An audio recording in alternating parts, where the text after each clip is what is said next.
From KUNC and the NPR network, this is In the NOCO, a daily slice of Northern Colorado news and happenings. It's Thursday, April 11th. I'm Erin O'Toole. Living in Colorado offers many opportunities for getting outside, but along with all that natural beauty comes increasing danger from wildfires. This past weekend, tens of thousands of people in Boulder County were abruptly left without power for days when Xcel shut it off in anticipation of high winds and potential loose lines. A 2023 report from the company CoreLogic shows thousands of homes in northern Colorado are susceptible to damage from wildfires. In Boulder, nearly 10,000 homes are at risk, and in Fort Collins, that number rises to more than 14,000. These statistics put Colorado in the number 2 slot nationwide, right behind California, when it comes to the level of property damage that homeowners could face here.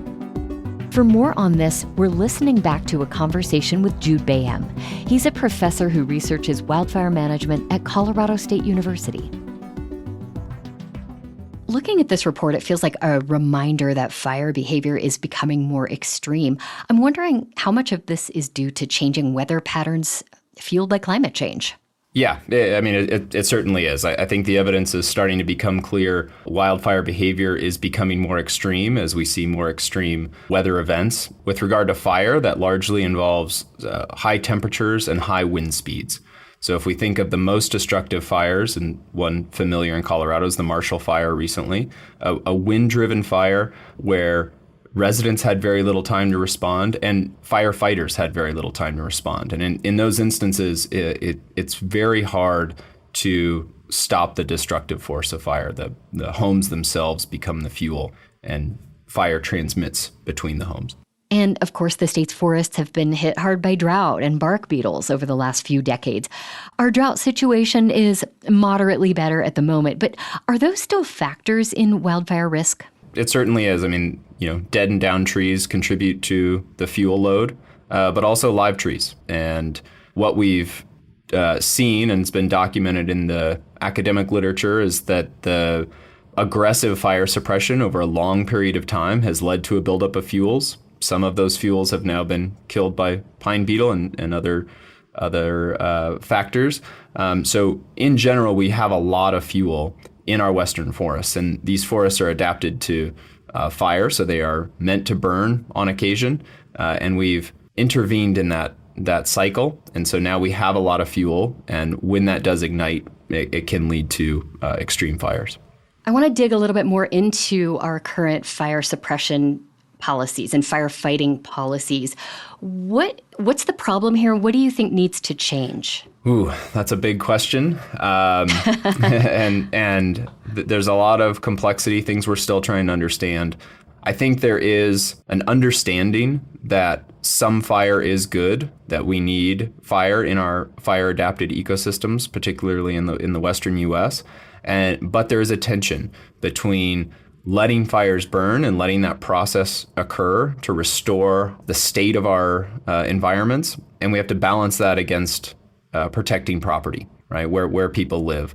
And that is challenging. But I think we have to recognize that without doing that, without trying to mitigate fire risk and controlling fuels, we're going to see larger fire events in the future. And so it's a trade-off that I think the entire community is wrestling with. Right. And something in the headlines today is the issue of retaining wildland firefighters.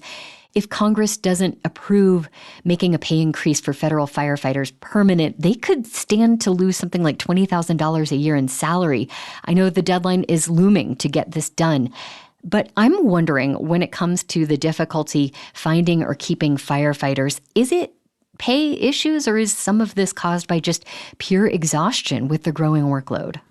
Yeah, absolutely. Actually, we have a paper under review on that very topic where we look to see if it is wage-driven or these other factors that you mentioned, exhaustion. And our existing firefighting workforce is stressed. They have very demanding schedules. They're asked to go out on many fires and sometimes on very little rest. And it's increasingly harder to retain firefighters. It's a difficult job. Often when people want to settle down and start families. They don't want to travel as much, and firefighting requires travel and time away from your home and families. Sure. So all of these factors contribute to a challenge in the future, as there's a pretty clear need to hire more and more firefighters in the future, and it's becoming more and more challenging.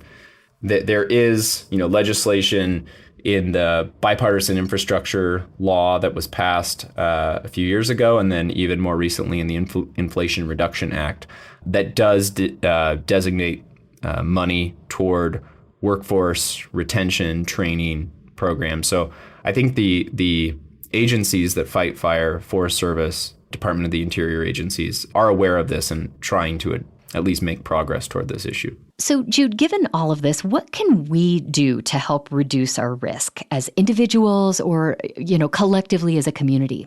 Yeah. So actually, a bit later in the report, they talk about regulatory changes, at least starting in California, where there will be requirements to take on mitigation measures at the individual home level. These will involve, closed eaves, things that we know at the individual structure level lead to damage from fire, and these might be started from transported embers from a fire or even direct exposure.